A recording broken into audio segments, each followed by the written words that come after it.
Hello, Steve White, Steve RC9. Well, I had to comment on Superman's trunks, the Superman suit, because I was one of the people who trashed it when I first saw it, mostly because the pictures from set looked awful. I was very happy they had the trunks, but I did feel that they were trying to make fun of them and making them too big. But then I started to look at photos and I thought they actually look okay because they do read more like trunks as opposed to briefs that are too big. Because a lot of people were making fun of him, calling him Diaper Superman or Diaper Man because they felt they looked like a diaper, and they don't. But they do look like trunks, like the old wrestlers back in the 30s used to have, which is what the superhero costumes were based on, because they had these tight, like uniforms that gave them room to move, but then they had these little modesty shorts, like they sort of trunks they'd wear over them, kind of like the swimming trunks that people would wear in the 30s and 40s before the speedo revolution, which saved humanity.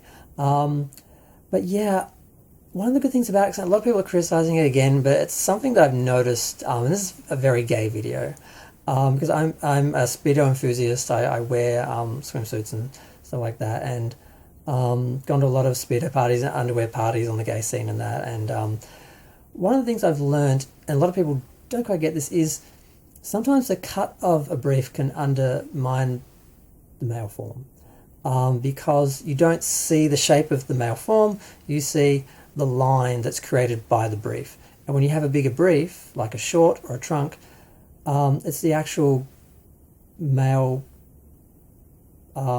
physique that makes the lines, the line between the leg and the thigh and the package and everything. And you can actually see this Superman actually has genitals. They can actually see he's got a package. And that's because you can see it underneath the briefs, the shorts, the trunks, that are sort of moving and bigger than the line of that part of the body. So I find that interesting, and it's good in a way, because a lot of people have a lot of gay guys, they go for the really, really narrow little, cut little like G-strings and briefs that create a line. And part of that is to make them look bigger, but another part is just because they just don't get that you can actually have something bigger and see the shape of the male form under it.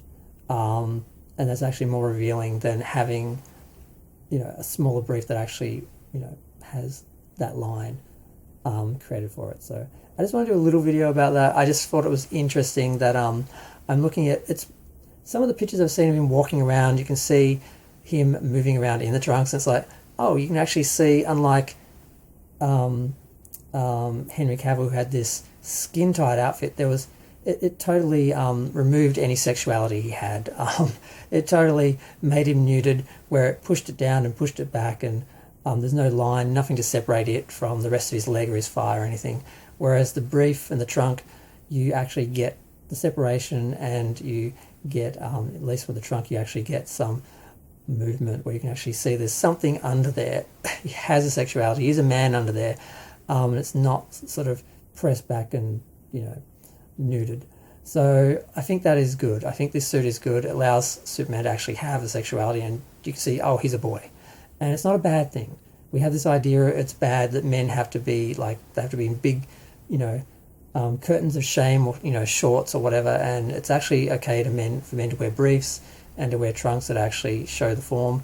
It's okay. Our sexuality, our gender is not a threat. It's not an evil thing, and it's something to be admired and displayed and appreciated, as far as I'm concerned, as a gay man. Women tend to hate it because they hate men, because they've lived in a patriarchal society and they just can't help it. And men tend to hate themselves because they've been raised by women who hate them. So gay men don't seem to have that issue. They seem to love each other and love the male form.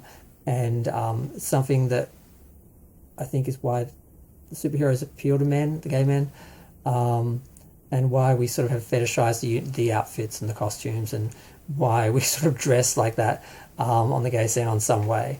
And this Superman, without intentionally doing it, because they were trying to like unsexy him, because they didn't want him to be sexy or sexual. They wanted him to be very not vain and sort of not wanting to be threatening. And he isn't, but at the same time he actually shows him as more male than the other outfits, which some would argue were trying to make him more attractive. This is more like a uniform utilitarian, but it functions and it allows you to see these as a man. So I just had to ponder this for a minute. I know it's not really important. I'm trying not to be crass or anything, but I just think it ultimately it's a good costume. The trunks work. The overall costume, the cape and all that, like, and the extra detail, the lines, I think are a bit much, but just the basic form of a trunk over the skin tight costume does work. It doesn't have to be a brief, but that can be done. That can be successful as well. It all depends. And there's nothing wrong with a man having a sexuality and actually seeing that he has genitals, he is a man. And the idea that he can't have a bulge, it has to be hidden or something, because that's some sort of ugly thing or threat or something people are afraid of or intimidated by, because a lot of men are insecure about their package because it's not big enough, apparently, because they've been taught that it's all about size, and all these complicated things come into it. And I just wanted to spend a minute talking about it. And ultimately, I like the trunks.